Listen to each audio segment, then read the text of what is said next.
Chers frères et chers sœurs, je ne vais pas vous dire bonjour d'abord parce que je vais vous dire bonjour après. Et comme ça, c'est le générique. J'aimerais dire ceci.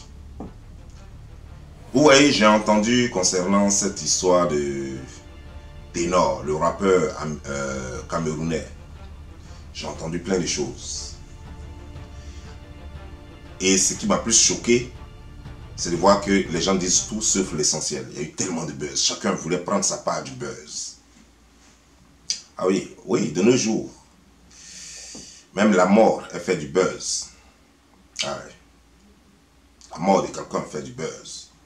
Le malheur de quelqu'un fait du buzz. C'est dommage. Les gens ont dit tout sauf ce qu'il fallait dire. Sauf ce qui s'est réellement passé. J'ai vu même des gens même aller accuser jusqu'à le gouvernement, en fait les Camerounais, dans leur ensemble. J'ai vu même des gens innocentés complètement, Ténor. J'ai vu des gens dire même qu'il fallait que Ténor fuit le Cameroun pour venir s'installer en Côte d'Ivoire. J'ai vu pas mal de choses. J'ai entendu pas mal de choses. Eh bien, bonjour. Comment ça va? Ça va bien? Ok. C'est Don Giovanni le Slammer. J'ai fait le décryptage de la situation. Et je vais dire ma part de vérité. Normalement, quand on est responsable et qu'on prend la parole dans une société, c'est pour éduquer, c'est pour suivre la raison. On n'est pas responsable juste parce qu'on veut être appelé responsable. C'est ton attitude qui fait qu'on dit, toi tu es responsable. Parce que tu as une attitude responsable. Un monsieur, dit-on, aux alentours de 25 ans, donc qui n'est plus un enfant, qui est un responsable, qui va à une soirée et il se met à boire. Il boit à se péter les poumons. Et il est accompagné de sa copine. Les gens disent que ce n'est pas sa copine, c'est une femme. D'après son manager. Qui dit que c'est une femme, une fan. Mais, nous voyons clairement dans la vidéo que toute la soirée, ils étaient ensemble. Peut-être c'était un coup d'un soir. C'est possible. Mais toujours est-il que ils étaient intimes. Et le monsieur boit. Il prend le volant de sa voiture. On lui dit de ne pas prendre le volant de sa voiture. Il insiste, il prend le volant de sa voiture et il démarre en trompe. Il démarre à une vitesse pas possible. Dans Douala, dans des petites rues, dans des ruelles même je dirais. Et il va faire tonneau. Et mort s'ensuit. Laissez-moi vous raconter une petite histoire ici aux États-Unis. Ici aux États-Unis, un Kenyan. C'était à Dallas. J'étais en ce moment à Dallas. Un Kenyan prend une Vans et il va à Fort Worth en soirée avec ses amis. Et il fait surcharge dans la voiture. Et en revenant, il fait un accident. Il y a eu des morts dans la voiture, mais lui n'est pas mort. Pendant qu'il était à l'hôpital, la police allait lui mettre des menottes pour nécessiter d'enquête. Il est sorti de l'hôpital tout droit, il est allé en prison. On lui a retiré son permis, il n'a plus le droit de conduire aux États-Unis. Parce qu'il était sous l'effet de l'alcool et parce qu'il y a eu mort. Il y a eu mort d'homme. En Afrique, les gens tolèrent tout simplement parce que c'est un chanteur, c'est un artiste, c'est une star, c'est une personnalité. Tout est toléré en Afrique. Et c'est à quel moment nous allons nous en sortir avec tout ça? Vous voyez, si jamais la police africaine ou les policiers africains jouaient leur rôle, Didier Arafat serait encore en vie. Parce qu'il n'allait même plus avoir le droit de même rouler une moto. Et il serait en vie aujourd'hui. Parce qu'il avait déjà fait un accident sous l'effet de l'alcool avec ses amis. Si on lui avait retiré en ce moment son permis de conduire et qu'on lui avait formellement interdit de conduire, que ce soit moto ou voiture, il serait encore en vie. Mais nous, c'est pas comme ça chez nous. Oh oui, la loi est faite pour les autres et il y a des gens qui ne doivent pas succomber sous le courroux de la loi. Il y a des gens qui, eux, peuvent être exonérés de tout. Et c'est ce que malheureusement nous voyons en Afrique. Ce monsieur prend sa voiture sous influence alcoolique.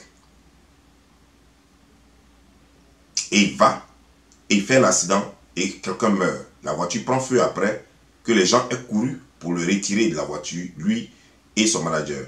On les a tous retirés de la voiture. Malheureusement, la fille, elle a eu le choc. Comprenez que ça veut dire que dans la voiture, la fille n'avait pas mis sa ceinture de sécurité parce qu'elle était certainement à l'arrière de la voiture. Son ami n'est pas mort. Le chauffeur, qui était donc ténor, qui avait porté certainement sa ceinture de sécurité, a pu vivre. Il y a une leçon à tirer de tout ça. D'abord, j'aimerais que les gens sachent que d'abord, c'est un suicide, c'est un meurtre que Ténor a commis. Il a tué quelqu'un, il doit faire la prison. Ténor doit faire la prison et ça ne se discute pas. Ténor savait très bien que ce n'est pas un verre d'alcool qu'il a pris. Il a bu de l'alcool, il était bien saoulé. À l'allure où Ténor roulait, à cette allure, il ne devait pas rouler à cette allure-là, comme ça. Il savait très bien ce qu'il faisait. Il a commis un crime. Nous avons vu même l'intervention du père de la fille qui dit qu'il a mené sa fille à l'université catholique. Il a payé cher, tout le monde connaît. Au Cameroun, l'université catholique, c'est l'une des universités de prestige. Très chère d'ailleurs. Et elle est interne en plus, ça veut dire qu'il paye beaucoup d'argent. La fille, elle est belge, elle a double nationalité. En fait, elle est belge même d'ailleurs. Donc les autorités belges même ont été saisies pour que cette histoire connaisse la justice. Parce que c'est un crime. Celui qui tient le volant est responsable de tous ceux qui sont dans la voiture. Celui qui tient le volant est responsable de tous ceux qui sont dans la voiture. Je vois déjà quelqu'un, un commentaire qui est en train de me dire « Tu exagères ». Oui, c'est comme ça toujours que vous dites les choses. Tu exagères. Tu exagères. Et quand le drame arrive, j'aurais voulu que ce soit toi, ta soeur, ton frère ou ta mère dans cette voiture-là qui meurt de la sorte. Et qu'un ivrogne prenne le volant et qu'il aille tuer l'un de tes parents. Et tu allais me dire que j'exagère. Et que ce monsieur devait être en liberté. Ce monde a besoin de justice, et une bonne justice, une vraie justice. Malheureusement, ce que nous constatons, c'est qu'il n'y a pas de justice en Afrique. Et peut-être que ce Ténor ne sera même pas inquiété. Mais il semblerait que l'enquête en cours, j'espère qu'il sera vraiment emprisonné et qu'il aura la plus lourde peine, de sorte que ça serve d'exemple à tous ceux qui voudraient se comporter comme lui au Cameroun. Tous ceux qui se disent artistes et hommes publics ou populaires. J'espère bien. Parce que quand ça arrive aux autres, il y a des cancrenards, il y a des connards qui sont là toujours pour dire « Tu exagères ». Non, on devrait le laisser. Parce que votre fanatisme prend le dessus, parce que vous êtes dans l'émotion. Et c'est le fanatisme que vous avez amené même jusqu'à dans la politique. Même quand les gens font des erreurs. Le fanatisme prend le dessus. Et pourtant, des connards sont sur les réseaux sociaux, sont toujours en train de dire « On a faim, on a ceci, on a cela ». Mais tout passe pourtant par la justice, malheureusement. Ce Ténor est un criminel qui ne devrait pas. Il sait très bien, Ténor, ce n'est pas un enfant. Quand il a eu le permis, on lui a bien dit qu'on ne roule pas en état d'ivresse. Mais il a conduit en état d'ivresse. Ténor, ce n'est pas un enfant. Il sait très bien que tenir le volant, parce qu'il a fait l'auto-école pour avoir son permis, il sait très bien que tenir le volant, celui qui tient le volant est responsable de tous ceux qui sont dans la voiture. il le sait très bien, c'est pas un enfant. Ténor a 25 ans. Ténor vient de commettre un crime abominable. Comme beaucoup comme lui en Afrique et surtout en Côte d'Ivoire. De Bordeaux l'a fait. De Bordeaux roule voiture encore. On ne lui a pas arraché son permis. Il a fait pourtant la même chose. Et en Côte d'Ivoire, on lui a permis de rouler encore. Jusqu'à aujourd'hui, De Bordeaux peut conduire encore une voiture. Didier Arafat, à son temps, l'avait fait. Et Didier Arafat conduisait toujours. C'est la moto qu'il allait conduire. Et quand on parle de permis de conduire, ça veut dire que choses comme toutes les catégories sont dedans. De A, B, C, tout ça, ça est dedans. Mais Didier Arafat, on ne lui a pas arraché son permis et il pouvait conduire encore. Et il est mort. Et vous les fans qui l'encouragez, lorsque je faisais une vidéo à son temps pour demander qu'on arrache le permis de conduire de Didier Arafat, vous qui êtes venus m'insulter. Et pourtant quand Didier Arafat est mort, ce n'est pas vous qui êtes allé dans la tombe avec lui. Je n'ai même pas vu une seule personne mourir avec Didier Arafat. Il est mort seul. Il est parti. Et vous faites comme si ça vous fait mal. Vous faites comme si vous pleurez. Pourtant quand je faisais la vidéo, personne ne m'a soutenu. Comme la façon dont je suis en train de faire la vidéo aujourd'hui. Et personne ne me soutient. Et vous êtes encore en train de dire, tu exagères. C'est rentré ici, c'est sorti ici. Et un jour, on va laisser Ténor en liberté. Il va prendre la voiture un jour, ou une moto aussi. Il va aller se faire tuer. Et c'est vous les mêmes fans qui prétendaient les métros qui allaient venir ici pour dire que, ah, il est mort, notre artiste, on t'aime trop. Il y a deux choses. Soit vous aimez mal les gens, soit vous ne les aimez pas, mais vous faites semblant de les aimer.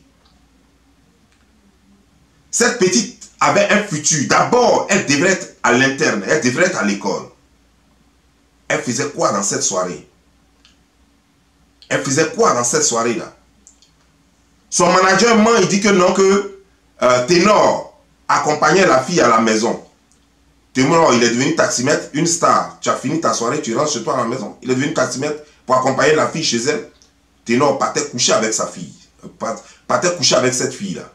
Les deux partaient à la maison pour coucher ensemble. Il n'accompagnait pas cette fille.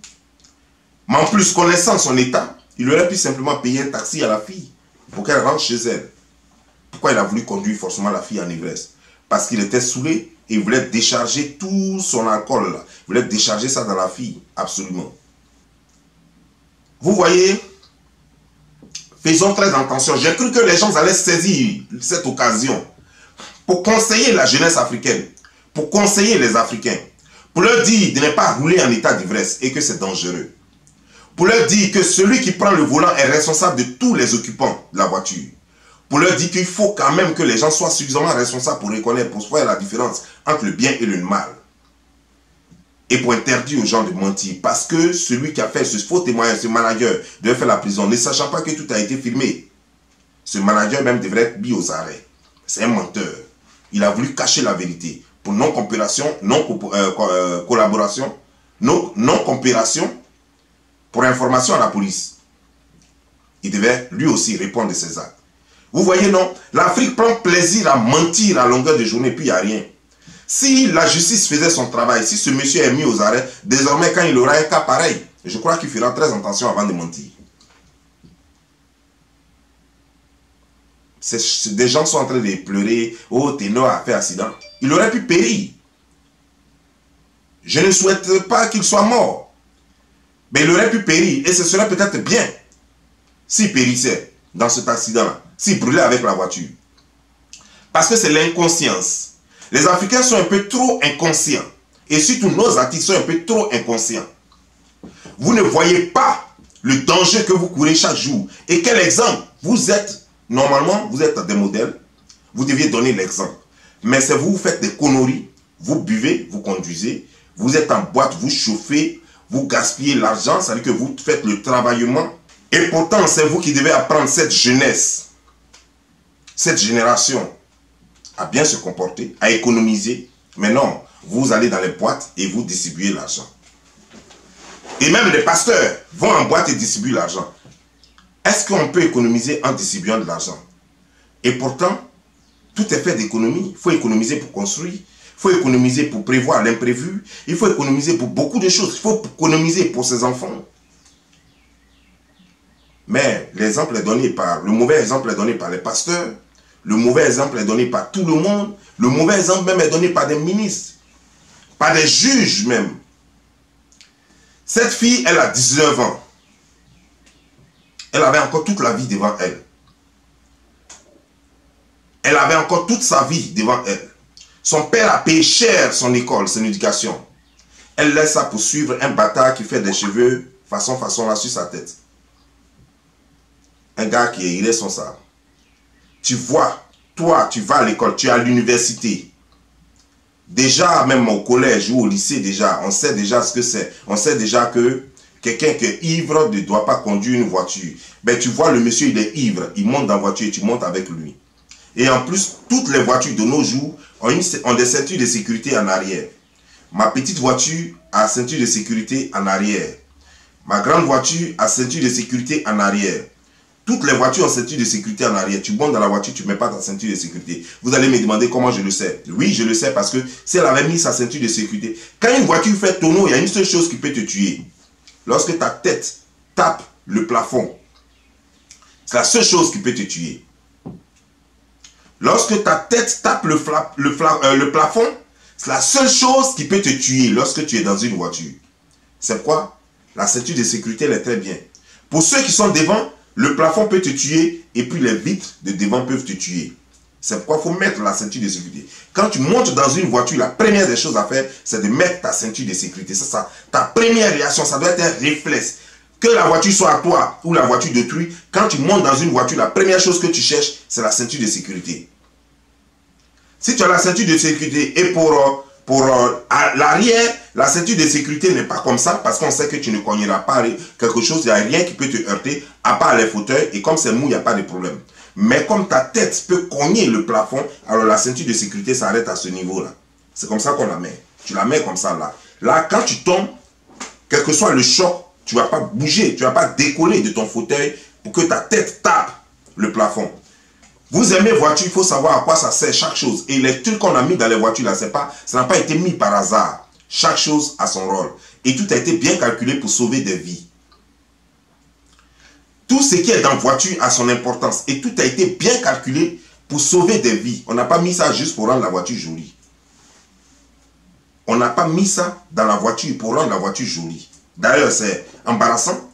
C'est encombrant. Les ceintures de sécurité en arrière et tout ça. Et c'est pourquoi même, comme les gens savent que c'est encombrant, souvent c'est caché. Ils ont fait maintenant des trous où on cache. Donc quand tu montes dans la voiture, tu mets ta main dans le trou et puis tu tires et puis tu mets. Parce qu'on sait que c'est encombrant. Donc on a maintenant fait des caches. Avant, il n'y avait pas de caches. Maintenant, dans les nouvelles voitures, il y a des caches. Maintenant, où tu mets, il faut forcément mettre ta main pour tirer ça puis mettre. Mais quand tu montes dans une voiture, la première des choses que tu cherches, tu demandes la ceinture de sécurité. Et tu ne sais pas, parce que les voitures, il y a plusieurs modèles. Donc si tu ne sais pas où se trouve la ceinture de sécurité, tu demandes au chauffeur, où est ta ceinture de sécurité en arrière? La fille n'a pas fait ça. Elle a payé le prix. Elle est morte. On ne peut plus rien faire pour elle. Aucune ceinture de sécurité ne peut la sauver désormais. Aucun médicament ne peut la sauver. Aucun conseil ne peut la sauver. Et pourtant, son père la croyait à l'école. Mais elle se retrouvait en boîte en train de péter le champagne avec un petit vaurien là qui passe son temps à aligner les filles. Juste parce qu'elle pense sortir avec une star, pour qu'on dise qu'elle est sortie avec Ténor. Elle était avec lui. Pour ça, juste pour qu'on dise qu'elle est sortie avec Ténor, j'espère qu'à sur sa tombe, qu'ils vont graver, ils vont mettre le nom de Ténor sur sa tombe là-bas, ou alors, je ne sais pas. Mais comme son père l'a dit, il est temps que Ténor vienne l'épouser. Pendant qu'elle est morte, il vient l'épouser maintenant, qu'il vienne payer la dot. Le monsieur a fait une bêtise et je vois des gens sur les réseaux sociaux, des soi-disant responsables, qui cautionnent cette barbarie et qui demandent même que Ténor parte en Côte d'Ivoire. Pour faire quoi en Côte d'Ivoire? Donc c'est en Côte d'Ivoire qu'on ramasse, on prend toutes les poubelles de l'Afrique. C'est en Côte d'Ivoire qu'on prend tous les hors-la-loi de l'Afrique. La Côte d'Ivoire est bonne, elle est bonne à rien finalement. Ce monsieur, c'est le Cameroun qui doit rester. À Douala. C'est là-bas l'accident a eu lieu. C'est à Douala qui doit rester. En prison, à Douala. C'est là-bas sa place. Sa place n'est pas en Côte d'Ivoire. Pour ne pas qu'ils viennent contaminer les Ivoiriens dans la bêtise. Mais c'est triste. Que devient ma jeunesse? Que devient le peuple africain? C'est triste ce que nous voyons, malheureusement. C'est très triste. L'inconscience sévit. Les gens ne se rendent même pas compte de leurs erreurs. Et malheureusement, ce n'est pas eux le problème. Mais c'est ceux, l'entourage. C'est nous, les internautes. C'est ceux qui commentent. C'est ceux qui les applaudissent dans leurs bêtises. C'est ceux-là. Je vous ai raconté une histoire où je vous ai dit qu'au Ghana, on a failli me frapper juste parce que j'avais de la cigarette dans le marché. Mais imaginez-vous, si tout le monde s'était arrivé, au moment où ce monsieur voulait prendre la voiture, si tout le monde avait dit, toi, tu ne montes pas dans la voiture là. C'est vrai, hein, c'est pour toi. C'est ton argent, tu as pu payer la voiture là. Mais ça, tu ne montes pas dedans. Si tout le monde avait empêché, la fille serait en vie et lui-même ne serait même pas blessé. Mais je suis sûr qu'il y a des gens qui ont dit, mais c'est sa vie, c'est sa voiture, s'il veut, il roule.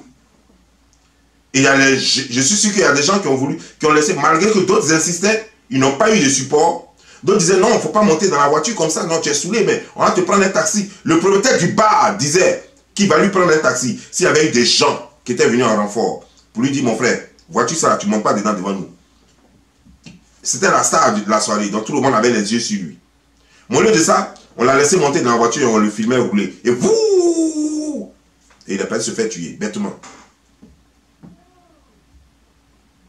Et il est pas se faire tuer bêtement.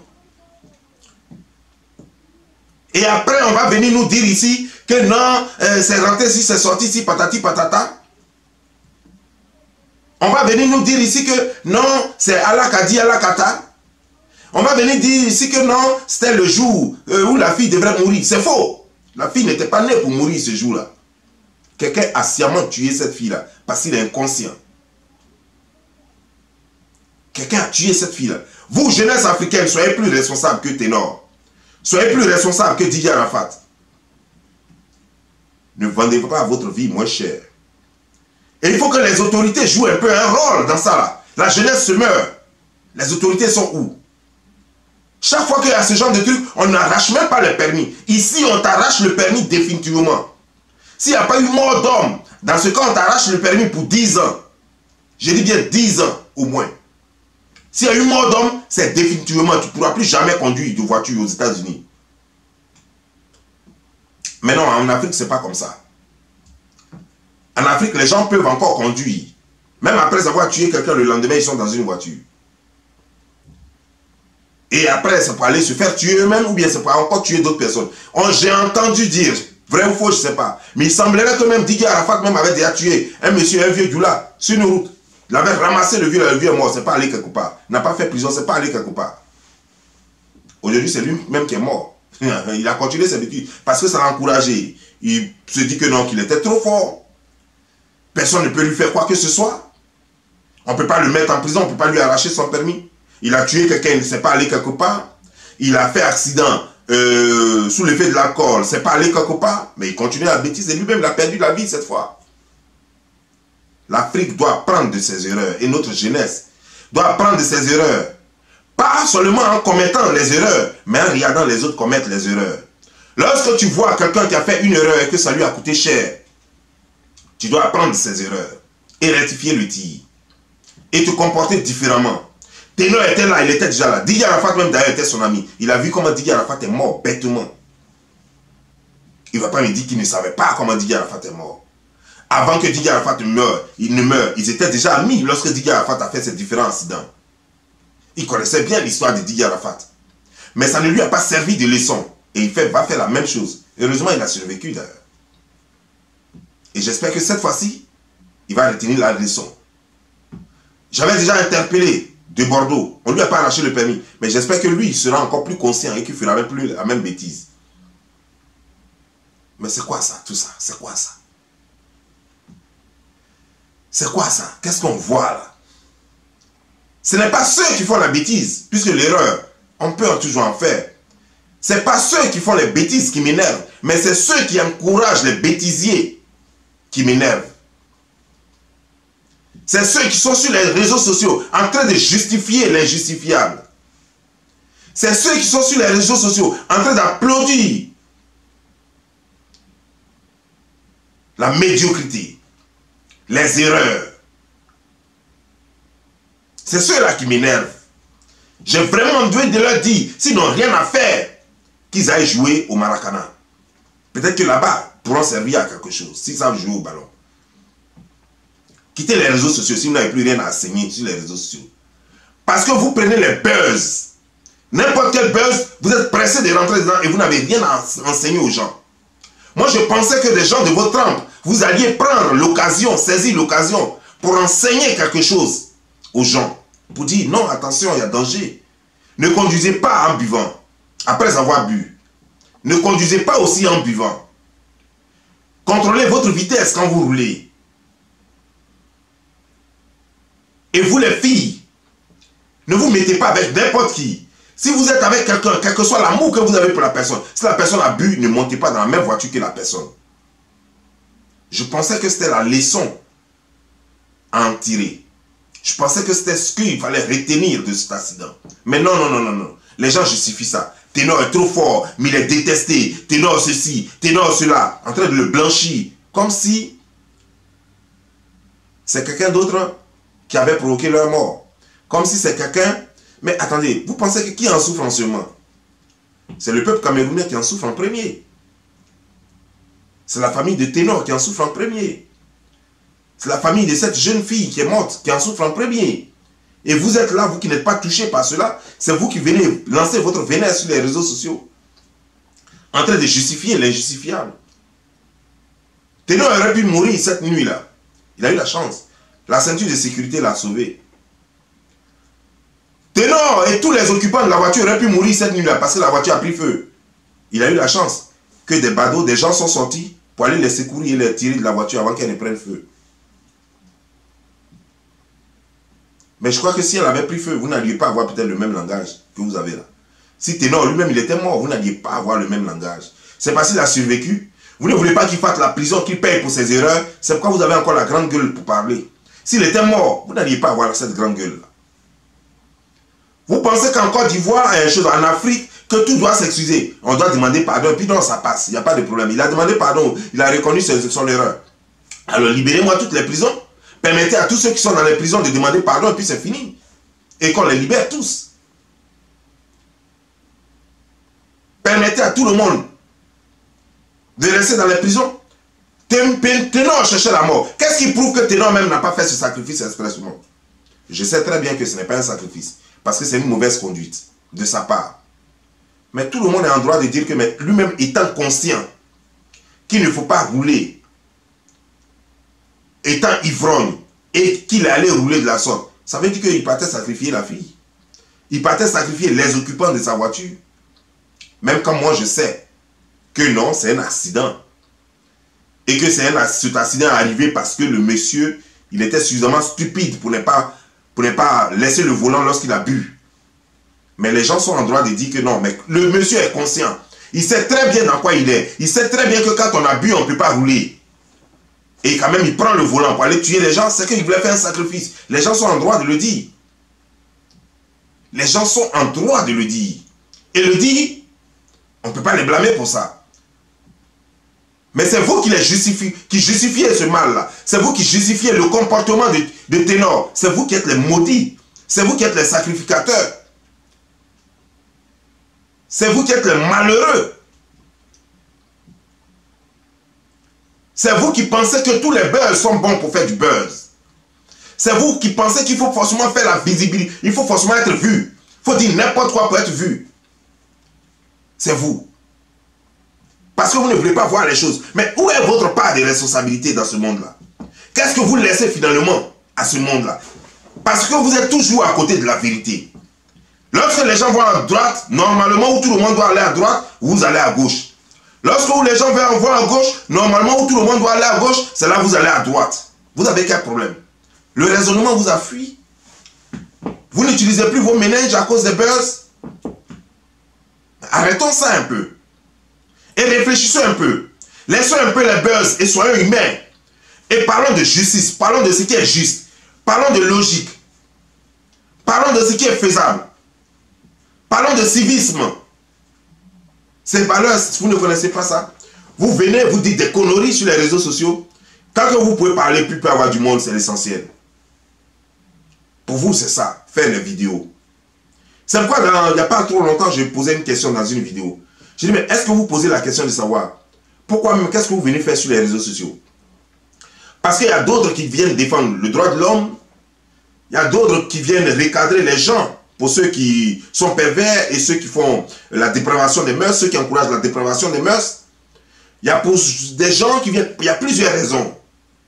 Mais vous, finalement, on ne sait pas parce que vous êtes partout et nulle part. Vous faites n'importe quoi. Vous balancez des contre-vérités à longueur de journée. On ne sait même plus dans quelle catégorie vous mettre. Vous ne défendez rien, vous encouragez la bêtise à longueur de journée. Vous n'avez pas vraiment votre place dans cette société. Cette vidéo, je ne vais pas la faire longue, parce que déjà, ça fait plus de 30 minutes déjà. Et je crois que je vais écouter cette vidéo. Mais s'il y a un rebondissement, je reviendrai. Si supporté ou bien, c'est Don Giovanni le Slameur. Ciao.